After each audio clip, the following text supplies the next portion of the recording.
To brake check or not to brake check? Well, apparently, according to Max Verstappen, the answer is yes.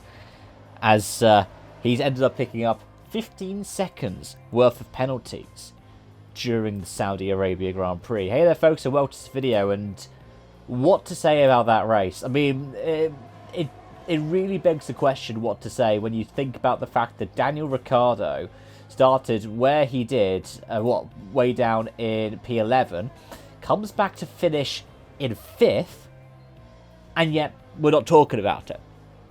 Or are we talking about Ocon being pipped at the line to 3rd place by Valtteri Bottas during a proper repeat of 2017 Baku? Would have been Alpine, well, the Edstone team's first double podiums back-to-back since 2013. But instead, we're all talking about what happened between our two title protagonists, Lewis Hamilton and Max Verstappen. And, oh boy, there was so much. Lewis covers off Max into the first corner of the at the start of the race, and Verstappen has to go wide.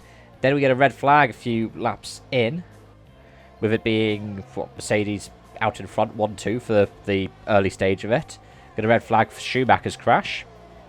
Merck pit Lewis and Valtteri and tried to hold up Max. Checo gets shuffled back through. The red flag comes out. After that red flag restart, we have another pile-up where Leclerc and Perez come together. Somehow in the middle of all of that, Mazepin goes full Arca brakes into the back of Russell, causing another red flag. And yeah, on that next restart, it's Ocon on pole because of Max leaving the track and gaining an advantage. Lewis starting 2nd and Max in 3rd. Max does a dive bomb from I don't even really know. Lewis backs out, collides a little bit with Ocon. Not the first contact that Lewis nearly ends up in the race. It's also not the last actual contact that he has in the race. But yeah, Verstappen gets through, and then we get to the point where we're talking about what we're talking about. Lewis tries to go around the outside. Verstappen forces him almost into the wall a la Brazil. Later gets a 5-second penalty for this, but he doesn't at the time. He does end up in the contact with Lewis, as you see from the thumbnail, because he's slowing down to let Lewis back through after leaving the track and gaining an advantage. Lewis doesn't know this and goes into the back of him. The verdict: 10 seconds of time penalty in addition to the 5 seconds he already had. That drops Max to 21.8 seconds behind Lewis. Any more penalties and Bottas and Ocon would have gone past him. And that would have been Max from 2nd to 4th. 6 points going Lewis's way, but right now it's a dead heat in the championship. Straight fight for the title. In the manufacturers, however, with Checo having DNF'd, it's advantage Mercedes by 28 points, and with 44 on offer in the final round. That means that, well, if Red Bull managed to get the 1-2 in the fastest lap, Mercedes would need to get, 16 points? So they'd need, 3 and 4 would be enough to secure that. So it looks like there will be one piece of trophy for championship heading back to Brackley at the end of the season, but it could full well be 2. There are a couple of stories that I want to talk about before we finish the race. Firstly, Yuki Tsunoda had a brilliant start to the race until he had his tangle with Sebastian Vettel.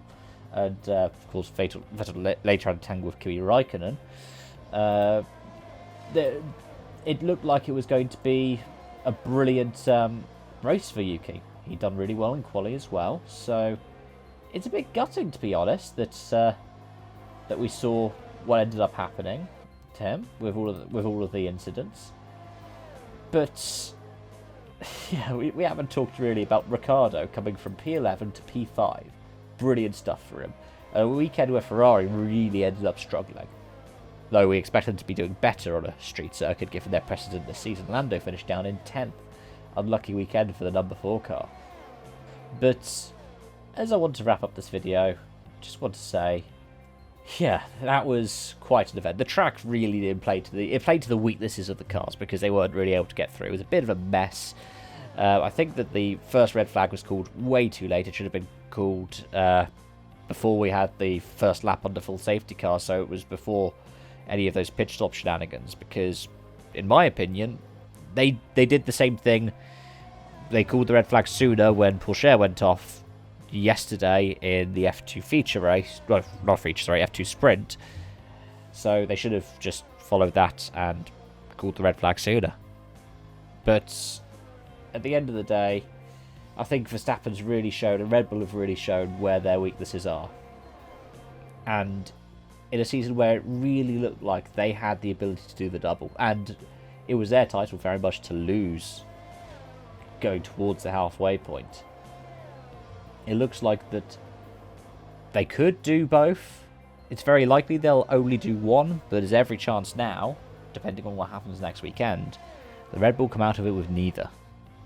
And just as a funny note to end this off, yes, Nikita Mazepin is still 21st position in a 20-car championship. Thank you so much for watching. I hope to see you again soon.